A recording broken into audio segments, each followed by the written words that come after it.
sahabat, saya sudah nyampe lokasi nih. Jadi ternyata di sini tuh lokasinya, ada tempat wisatanya juga nih sahabat. Itu ada tuh, jadi lihat. Ya, ada tempat permainan anak-anaknya juga. Jadi lokasi di sini ini lumayan ramai nih sahabat, apalagi kalau hari Minggu. Tapi di balik pembangunan ini bangunan ini dari zaman Belanda nih sahabat. Jadi buatan Belanda. Nah, ada misteri apa saja di sini nanti bisa kita kuak nanti malam. Ayo sahabat, jangan kemana-mana, ikuti terus videonya. Jadi seperti ini ya sahabat suasana malamnya di sini. Tapi sayang sekali tadi itu kita tidak dapat izin untuk eksplor di lokasi sekitar bendungan sahabat. Jadi kenapa ini lokasinya saya ambil di sini?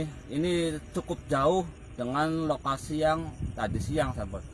Karena di situ sangat berisik sekali, ada pembangunan juga, di situ ada suara alat-alat berat. Jadi suaranya mengganggu, makanya saya cari lokasi yang agak jauh.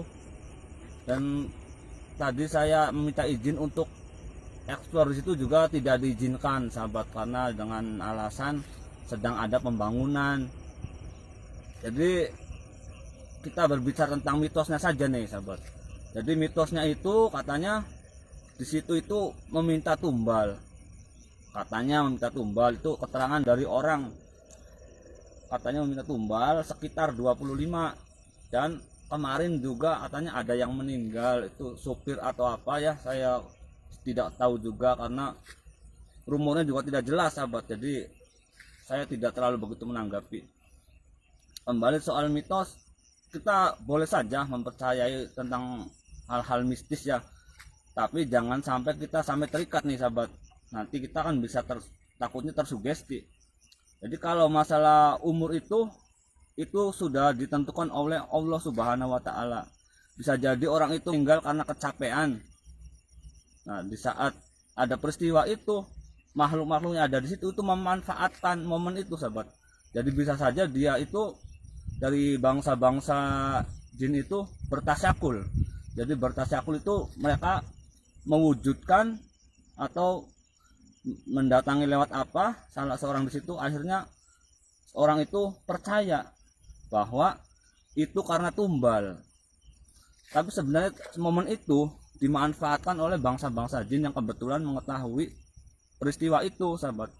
Jadi bisa saja orang itu meninggal atau apa karena kecapean atau dia punya penyakit yang dimanfaatkan oleh bangsa jin, akhirnya mereka bertasyakul dan menyatakan mengklaim bahwa itu karena tumbal.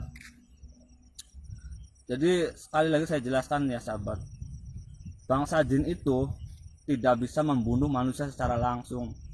Jadi misalkan mereka mau membunuh manusia itu mungkin bisa lewat pikiran, jadi masuk ke pikiran seseorang, terus dia mempengaruhi, itu bisa. Jadi dia bisa jadi mengambil apa benda-benda tajam lalu dipukulkan, itu bisa meninggal. Jadi kalau untuk bangsa mereka sendiri untuk membunuh manusia secara langsung itu tidak mungkin dan tidak akan bisa. Jadi mungkin perantara melalui merasuki seseorang, atau bisa jadi dalam perjalanan itu ditutup penglihatannya, jadi seolah-olah jalan itu lurus ternyata belok. Nah itu bisa sahabat. Jadi caranya seperti itu. Jadi kalau untuk membunuh secara langsung, mencekik atau apa, itu tidak mungkin. Jadi kita kembalikan lagi nih sahabat, untuk masalah umur itu Allah Subhanahu wa taala yang menentukannya. Jadi sudah takdirnya seperti itu. Jadi kita tidak usah terlalu percaya dengan mitos-mitos seperti itu. Karena kalau sudah mensugesti itu sudah mengakar. Jadi serahkan saja semuanya kepada Allah Subhanahu wa taala. Misalkan kita bekerja, kita tidak usah takut dengan bangsa-bangsa jin yang hendak mencelakakan. Insya Allah dengan kita selalu dekat dengan Allah, Allah akan selalu melindungi kita. Jadi berhubung tadi tidak dapat akses izin ke lokasi bendungan, ya saya memecahkan mitos di sini saja nih sahabat. Jadi mitos yang berkembang di masyarakat itu seperti itu. Itu saja ya sahabat yang mau saya sampaikan.